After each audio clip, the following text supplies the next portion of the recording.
अस्सलाम वालेकुम नाज़रीन। दुनिया की तारीख में कुछ नाम ऐसे हैं जो दौलत, ताकत और गुरूर की बदतरीन मिसाल बन चुके हैं।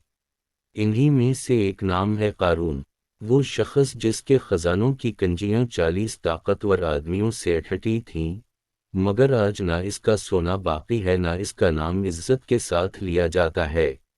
आज हम जानेंगे कि क़ारून का सोना कहाँ गया और इसके गुरूर का अंजाम क्या हुआ। ये एक ऐसा अबरतनाक वाक़या है जो हर दौलतमंद और हर आम इंसान के लिए पैगाम रखता है। क़ारून कौन था? क़ारून बनी इसराइल में हज़रत मूसा अलैहिस्सलाम का करीबी रिश्तेदार था।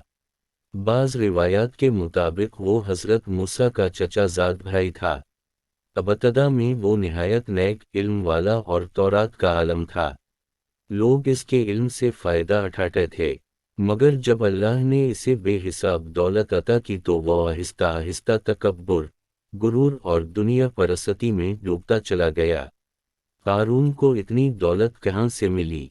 अल्लाह ताला ने क़ारून को ऐसे ख़जाने अता फरमाए कि अलामत वावीन, इसके ख़जानों की चाबियाँ ताकतवर आदमियों के एक गिरोह से अटटी थीं।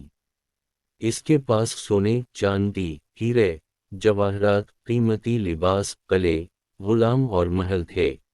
इसकी दौलत आज के बादशाहों से भी ज़्यादा समझी जाती है। क़ारून का गुरूर। दौलत मिलने के बाद इसने कहा, अलामत वावीन, ये सब मुझे मेरे इल्म की वजह से मिला है। यानी वो ये भूल गया कि ये सब अल्लाह की अता है और ख़ुद को ही सब कुछ समझने लगा। वो लोगों पर ज़ुल्म करता, गरीबों को हक़ीर समझता और अपनी शान व शौकत दिखाने के लिए सोने के लिबास पहनकर बाज़ारों में निकलता।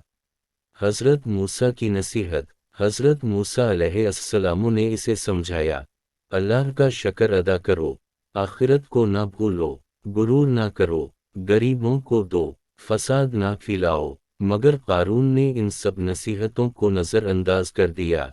क़ारून का जुर्म। क़ारून ने हज़रत मूसा पर झूठा इल्ज़ाम भी लगाया कि इन्होंने एक औरत को रिश्वत देकर इन पर इल्ज़ाम लगवाने की कोशिश की, मगर अल्लाह ने हज़रत मूसा को सच्चा साबित कर दिया और इस औरत ने सच उगल दिया। यहाँ से क़ारून का अंजाम करीब आ गया। अल्लाह का अज़ाब। हज़रत मूसा ने अल्लाह से दुआ की। अल्लाह ताला ने ज़मीन को हुक्म दिया, क़ारून को पकड़ ले। अचानक ज़मीन लरज़ने लगी। क़ारून के महल, ख़जानों, सोने, चांदी और इसके गुलामों समेत ज़मीन में धंसता चला गया। वो चीखता रहा, मदद मांगता रहा, मगर ज़मीन इसे निगलती चली गई। हमने इसे और इसके घर को ज़मीन में धंसा दिया।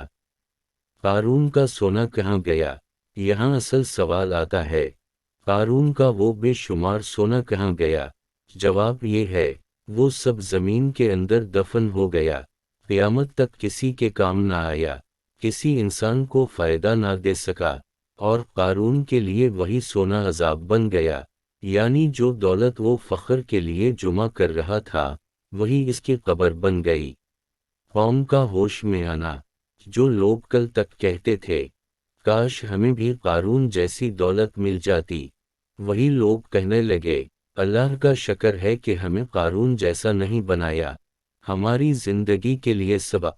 ये वाक़या हमें सिखाता है कि दौलत अल्लाह की अमानत है। गुरूर इंसान को तबाह कर देता है। जो खुद को सब कुछ समझता है वो कुछ भी नहीं रहता। आखिरत को भूलने वाला दुनिया भी खो देता है। क़ारून का सोना आज भी ज़मीन में कहीं दफन है, मगर अबरत के तौर पर वो हमें पुकार पुकार कर कह रहा है, दौलत पर ना उतर आओ, ये हमेशा साथ नहीं रहती।